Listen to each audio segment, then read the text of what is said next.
ನನಗೆ ಹೇಳಿದೆ ಈ ಥರ ಆಯಿತು ಅಂತ, ಬೇಡ ಮನೆ ಬಾಡಿಗೆ ಕೊಡೋಂತಿ ಬಿಡು ಅಂತ ಬಿಟ್ಟು, ಆಮೇಲೆ ರಾತ್ರಿ ನಾನು ಮನೆಗೆ ಹೋದೆ, ರೂಮ್ಗೆ ಹೋದೆ.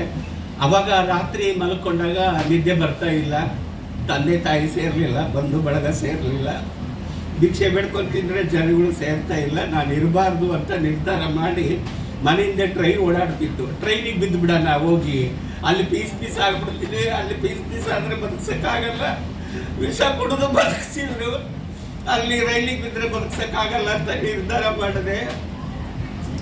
ಬೇಡ ಅಂತ ಹೇಳುತ್ತೆ, ಒಂದು ಹೋಗು ಅನ್ನತ್ತೆ, ಇನ್ನೊಂದು ಮನಸ್ಸು ಬೇಡ ಅಂತ ಹೇಳುತ್ತೆ.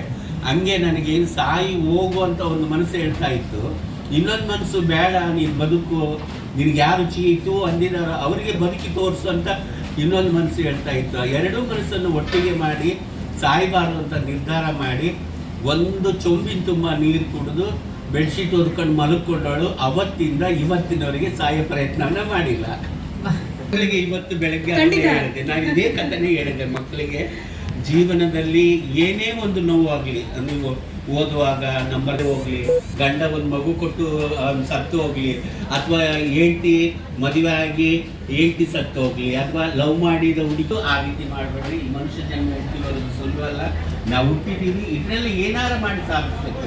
ಇಲ್ಲಿ ಯಾರು ಯಾರನ್ನ ಗುಡಿಸೋದಿಲ್ಲ, ನಾನು ನಿನ್ನನ್ನು ಗುಡಿಸಲ್ಲ, ನೀನು ನನ್ನನ್ನು ಗುಡಿಸಲ್ಲ, ಎಲ್ಲರ ಮಧ್ಯೆ ನನ್ನನ್ನು ನಾನು ಗುಡಿಸ್ಕೊಳ್ಳೋದಿದೆಯಲ್ಲ ಅದು ದೊಡ್ಡದು. ದಯವಿಟ್ಟು ಯಾರು ಸಾಯೋ ಪ್ರಯತ್ನ ಮಾಡಬೇಡ್ರಿ.